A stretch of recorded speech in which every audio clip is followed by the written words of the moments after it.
The internet is a massive place with an insane amount of content residing on it, with a place for literally whatever you may enjoy, ranging all the way from cute puppies to messed up stuff like Vore. If you don't know what Vore is, please don't Google it, this is your one and only warning. Well, there's an insane amount of content for everyone on the internet. Some things stand out more than others. Some things will always be a trend. One of the biggest things that never seems to die is the horror genre, with new trends and viral content booming at all times. Now you're probably wondering, why is this? Why the spooky genre specifically?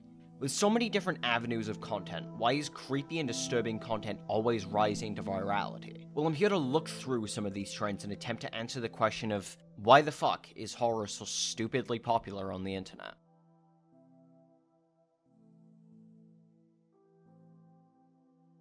I'm going to start with the beginning, the roots of horror on the internet.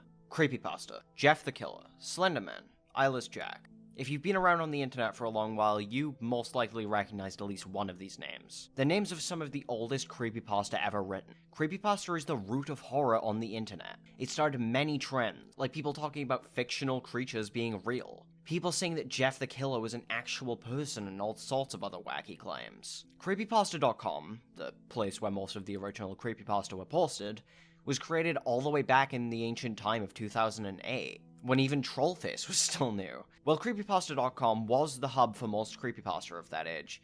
That is not where it started. The idea and essence of a creepypasta came into creation way before 2008. They began coming into creation on old internet forums, most of which have been lost to time. One of these places still exists, and you probably know its name. 4chan. The export of 4chan is where a lot of creepypasta popped into existence back in the day. Hell, the term creepypasta was even coined there, being a mixture of the words copypasta and creepy, two things that 4chan is very well known for. Creepypasta.com's creation was most likely due to somebody from one of these boards like 4chan creating a hub for this kind of content. When creepypasta first began being created, they were very niche, with most of the people interested in them being very deep internet users, which was quite uncommon at the time. Shortly after the creation of the Creepypasta Wiki, a lot more places for these kinds of things started popping into existence. Places like r/nosleep. The sudden creation of numerous places to share this kind of content eventually caused an explosion of popularity, making creepypasta far less niche and much more mainstream. This explosion of popularity within this new avenue of horror caused more fresh authors to come into existence, with them writing some questionable stories by inserting popular creepypasta characters into their own tales. This ginormous influx of lesser quality stories definitely gave creepypasta a reputation for being lazy and low quality, but caused more popularity nonetheless. In my opinion, Creepypasta.com, 4chan, and NoSleep were the catalyst for horror as we know it today on the internet.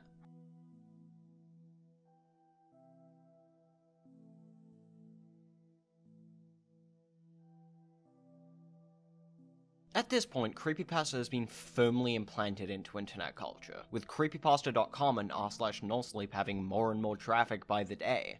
There's new content being posted at an incredible pace. Its position on the internet is firmly planted at this point. Now, at this point, and before this point as well, a place called the SCP Wiki has been on the rise. Another horror writer platform. The site's original creation stemmed from a 4chan post. It was created all the way back in 2008, but didn't start getting a large amount of traction until all the way in 2011 to 2012. I'm gonna go on a little bit of a side tangent here, since I have a lot more knowledge about the SCP Wiki than I do all of the other topics in this video. The SCP Wiki is a creative writing platform, just like Creepypasta.com. The largest difference being the format. SCP stands for Secure, Contain, Protect. The SCP Wiki is about the SCP Foundation, a foundation that deals with anomalous objects and entities. They contain them in facilities to prevent them from hurting others and to try and research their strange qualities to try to understand them. The creative writing here being the objects and entities themselves, with people writing and creating their own SCPs. At this point, the SCP Wiki began to get larger and larger, with a lot of people joining the wiki. This also caused the wiki to gain far more reach, with a lot more communities around the SCP Foundation being created outside of the wiki, with people talking about them almost everywhere. Another thing that happened around this time is the Conjuring film series, but that didn't really happen a lot on the internet, even though it did blow up on the internet a lot. but I'm gonna avoid it because it's not the most internet-y topic. Now, I'm gonna go into a fairly dark bit of the internet here, with real violence being a subject. Go ahead and skip forward until this time flashing on screen right now. I'll give you 5 seconds to skip.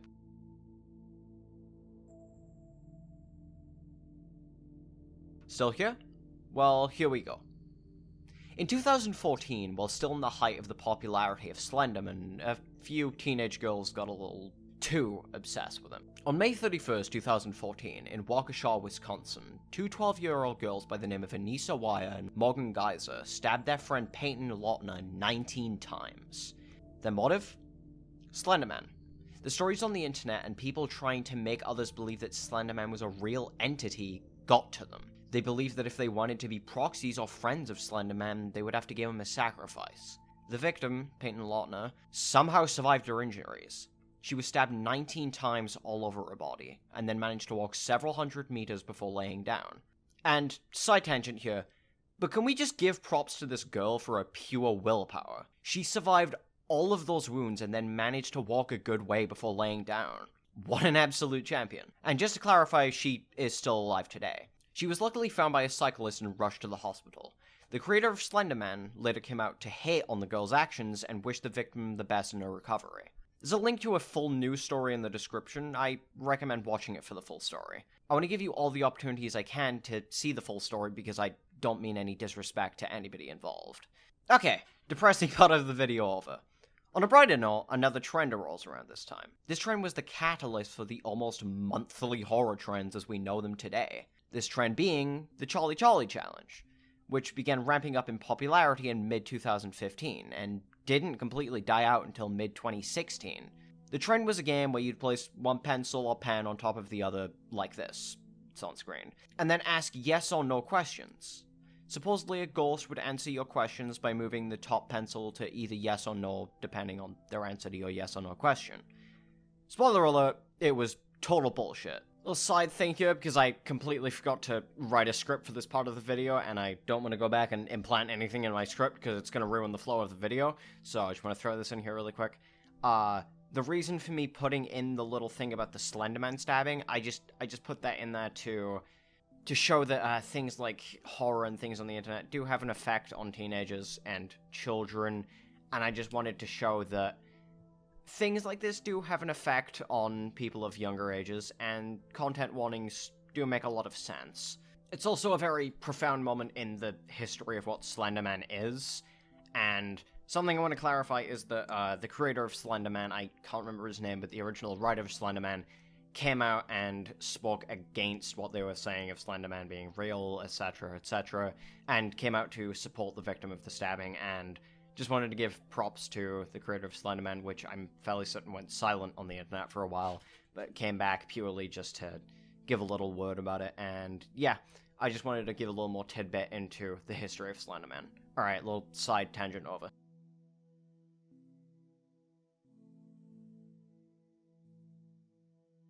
After all of this history of horror on the internet, that brings us to the newer trends. Things like Slenderman being replaced by things like Siren Head. The old stories being replaced by alternate reality games. Oh? What's an alternate reality game? An alternate reality game, or ARG, is an interactive game played via the internet, through hidden puzzles, codes, videos, and websites. People make these to fold together a story as you go through all the clues and puzzle pieces. ARGs are typically framed as being real stories, though they actually aren't. I'm not going to go too deeply into it here, but there's a link in the description to a video explaining it. It's a pretty big topic. Another large horror trend now is scary TikToks. I haven't looked too deeply into it, but some of the content is actually quite enjoyable. I found it when I was researching for this video. A lot of it is just explaining stories that are already quite popular on YouTube, but some of the content is genuinely quite creepy. I recommend checking some of it out. There's a decent compilation in the description, and it's one of the only decent compilations I could find. There's a lot more trends still ongoing, but I don't have time to talk about them all here. I recommend exploring them yourself. The best way to experience these things is by finding them and exploring them yourself. That's how I did it, and honestly, it's the funnest way. We've come a long way from the creepypasta of days gone. As trends have been changing, it seems they're also happening more and more frequently. There seems to be a new horror trend every other month. And don't even get me started on ARGs. Seriously, Alternate reality games and different social media horror stories have been becoming exponentially more common. All in all, horror trends have been becoming more and more common, and that isn't really a bad thing.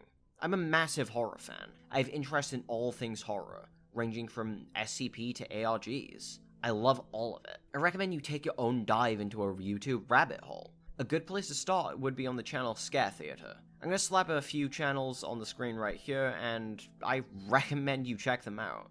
These are all my favorite creepy channels that I binge watch way too late at night. The links to these channels are also in the description. Now, to the point.